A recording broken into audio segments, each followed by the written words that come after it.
Patay sa buy-bust operation sa Davao City ang isang hinihinalang drug pusher matapos magpaputok sa mga pulis.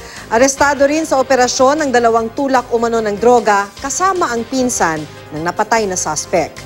Makibalita tayo kay Sheila Vergara Rubio.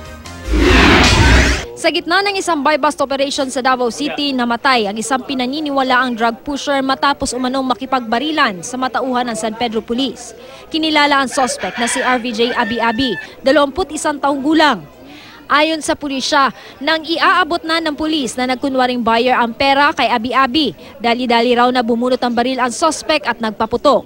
Pero agad daw na-neutralize ng pulisya ang suspect.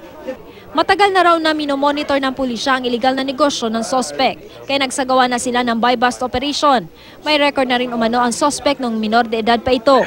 Nahuli rin sa operasyon ang 2 hinihinalang drug pusher na sina Algie Baliena at Jasper Abi-Abi na pinsan ng namatay na lalaki. Nakuha sa kanila ang pinaniniwalaang shabu na nagkakahalagang 3,000 piso at mga drug paraphernalia. Itinanggi ng 2, natulak sila ng droga. Ginabalik-balik na ni sa isumbong mo kay CD last year pa ni.